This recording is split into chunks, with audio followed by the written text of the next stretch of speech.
Hello mga mix mga par, tamang PMS muna tayo ngayon.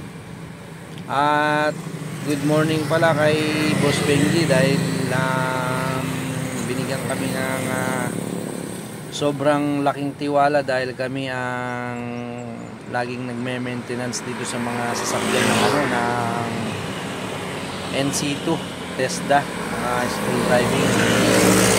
Kaya hindi pa kami pumapasok dito sa loob ng ng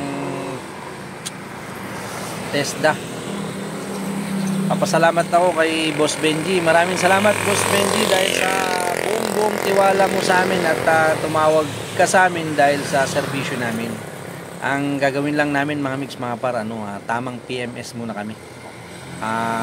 Change oil, check up dahil araw-araw na ginagamit tong mga sasakyan dito sa loob. Tara mga mix mga par, panoorin nyo kung anong gagawin nitong dalawa, si Guwapo sa si Pogi. Hello mga mix mga par, andito kami sa Lapu-Lapu, Bangkal ba to?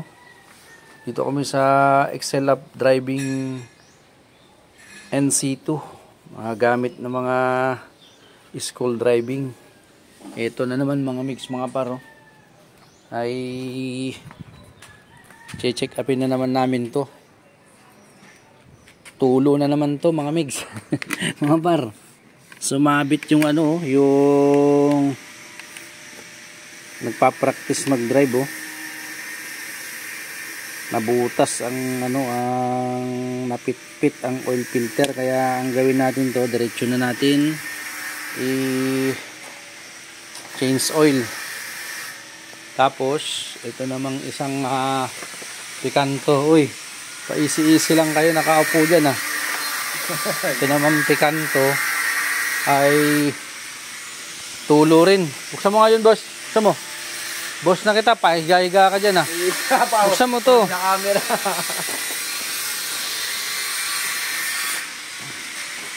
Meron pa dun, isa. Starex.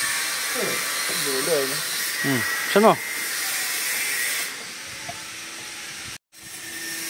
Ayan, mga mix mga par. Ito yung pikanto. Kia pikanto ay tulo pa rin. Naliligo pa rin ng langis ng head niya dahil dito sa may valve cover. Ngayon namamatay daw to pagka ginamit, lalo na kung nakaparking. Ito lang magpalit na rin tayo ng ng oil filter kasi marumi na to. Palitan na natin to para makahinga siya. Ayan dumi. Ang gagawin lang natin dito sa Kia Picanto ay ito lang, mga tulo-tulo na lang. Tamang PMS muna tayo mga mix mga par ngayong Marso. Tulad din yung Starex. Halika din dito dong. Buksan yung Starex. Gamit pa rin ng ng Excel Up Training and Assessment Center. Ayan. Salamat pala Boss Benji dahil pinagkatiwalaan mo kami na kami pala yung nagme-maintenance dito sa mga sasakyan ng TESDA. Buksan mo.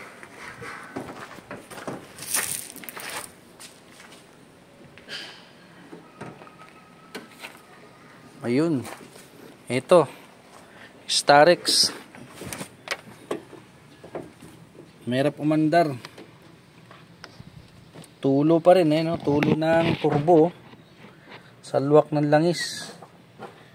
Ang gawin muna natin dito para medyo makatipid-tipid tayo. 3 sasakyan to.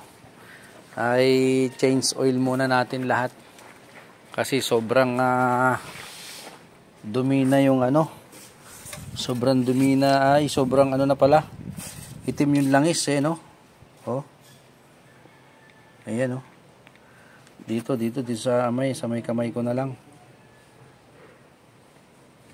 Ayan, wala na, sunog na ang langis. Kaya change oil muna ang gagawin natin dito. Tapos ayusin natin yung mga gasket lang o mga clamp lang siguro mga to, o matigas na tong mga hose, mga ganyan lang.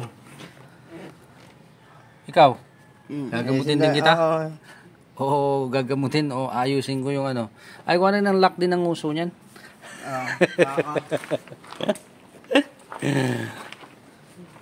Sige, mag-umpisa na tayo. At madali lang naman to, puro pakawalan lang naman ng mga drain sa langis para matapos na.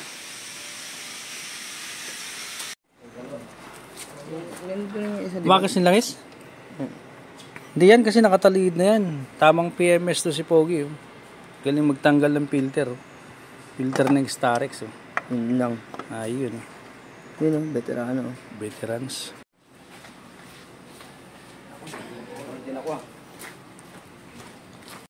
Ayan mga mix mga paro. Bago na yung air filter natin. Ayan, mag Toyota.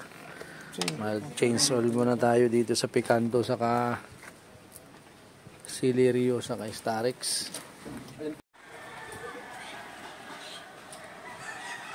Pag nag-change oil din kami mga mix mga paro, naglalagay din kami ng oil additive. Ito.